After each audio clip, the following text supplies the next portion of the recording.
দর্শক, আসসালামু আলাইকুম।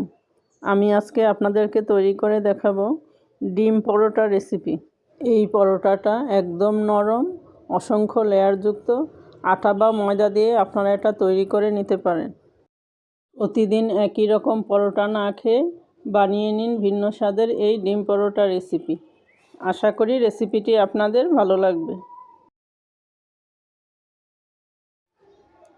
এখানে আমি দিচ্ছি 2 কাপ ময়দা, দিচ্ছি 1 চা চামচ লবণ, আধা চা চামচ বেকিং সোডা আর দিচ্ছি 2 চা চামচ চিনি। এখন সব কিছুকে আমি হাত দিয়ে একটু ভালোভাবে মিশিয়ে নিচ্ছি। এখানে আমি দিয়ে দিচ্ছি 4 টেবিল চামচ সয়াবিন তেল। সয়াবিন তেলটা দিয়ে একটু ডলে ডলে ভালোভাবে ময়ান করে নিব। এখানে আপনারা বেকিং সোডাটা দেওয়ার চেষ্টা করবেন, এতে করে পরোটাগুলো নরম এবং ফুলকো হবে।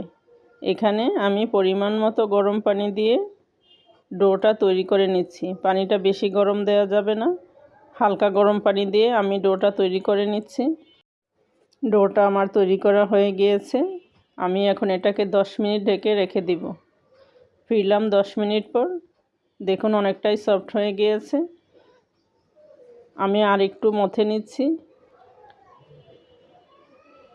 এখন আমি মিডিয়াম সাইজ করে লিচিগুলো কেটে নেব। পরোটাগুলি আমি মিডিয়াম সাইজের করে তৈরি করব, বেশি মোটা করব না বা বেশি বড় করব না, তাহলে পরোটাগুলো ফুলবে না এবং নরম হবে না। এজন্য আমি এগুলোকে মিডিয়াম সাইজ করে তৈরি করে নিব। এখানে আমি দিচ্ছি 2 চা চামচ কর্নফ্লাওয়ার,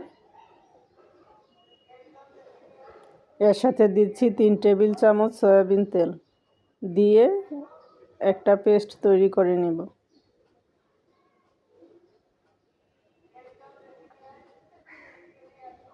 পেস্টটা আমার তৈরি করা হয়ে গিয়েছে।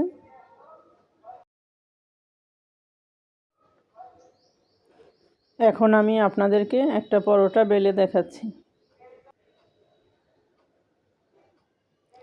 এখানে আমি শুকনো ময়দা বা আটা ব্যবহার করব না, আপনারা চাইলে একটু ময়দা বা আটা দিয়ে বেলে নিতে পারেন।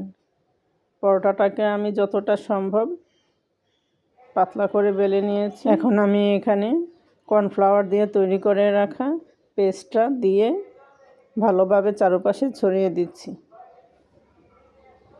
এখন আমি এক পাশ থেকে এটাকে রোল করে নিব।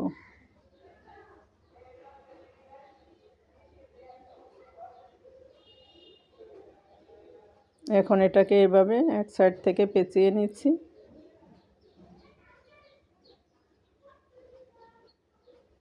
এখন আমি আপনাদেরকে আরেকটা তৈরি করে দেখিয়ে দিচ্ছি।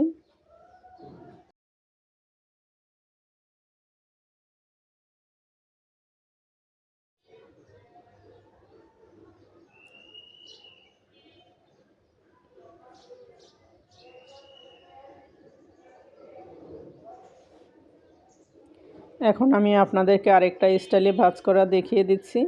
এভাবে একটার উপরে আরেকটা লেয়ার আমি বসিয়ে দিব। পরোটা অনেকভাবে ভাঁজ করা যায়, আপনাদের যেটা ভালো মনে হয় বা সুবিধার মনে হয় আপনারা ওইভাবে ভাঁজটা করে নিতে পারেন।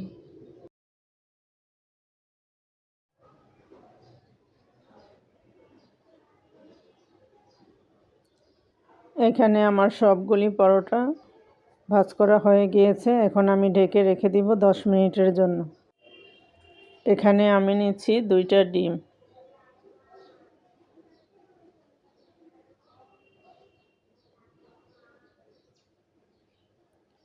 দিচ্ছি অল্প একটু লবণ, আর দিচ্ছি আধা চা চামচ শুকনো মরিচের গুঁড়া, আর দিচ্ছি আধা চা চামচ কাশ্মীরি মরিচের গুঁড়া দিয়ে আমি এখন এগুলিকে ভালো করে একসাথে ফেটিয়ে নিব।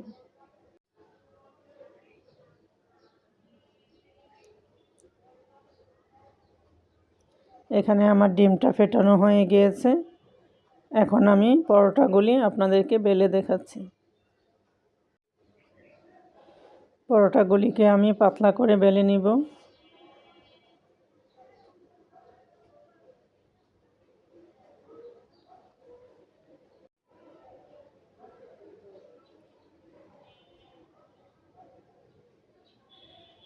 এই যে দেখতে পাচ্ছেন আমি কতটা পাতলা করে নিয়েছি।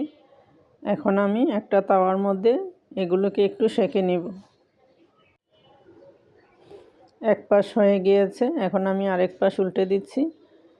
বেশি ভাজবো না, মোটামুটি করে দুই পাশ আমি একটু সেঁকে নিব। এখন একটা ফ্রাই প্যানে দিয়ে দিচ্ছি 1 চা চামচের মতো সয়াবিন তেল। সয়াবিন তেলটাকে একটু চারপাশে ছড়িয়ে দিচ্ছি।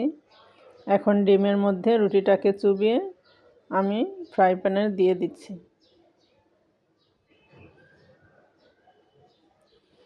পরোটাটা অবশ্যই আপনারা লো আঁচে ভাজার চেষ্টা করবেন। চুলার জালটা যদি বাড়ানো থাকে তাহলে ডিমটা এক পাশ দিয়ে কালার অনেক বেশি চলে আসবে আর পরোটাটা ভালো করে ভাজা হবে না।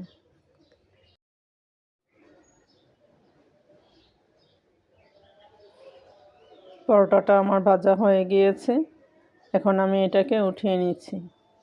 এখন আমি আরেকটা পরোটা সেঁকে নিচ্ছি।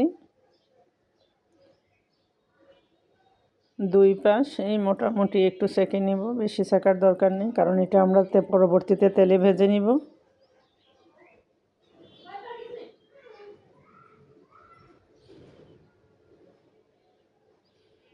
এখন আমি ফ্রাই প্যানে দিয়ে দিচ্ছি 1 চামচ সয়াবিন তেল, দিয়ে একটু ছড়িয়ে আমি এই পরোটাটাও ডিমের মধ্যে চুবিয়ে তেলে ভেজে নিব।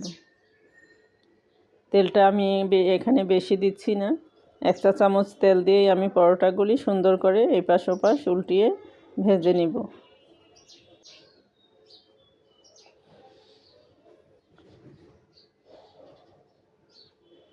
পরোটাটা আমার ভাজা হয়ে গিয়েছে, দেখুন কত সুন্দর করে ফুলে উঠেছে এবং অনেক সফট হয়েছে।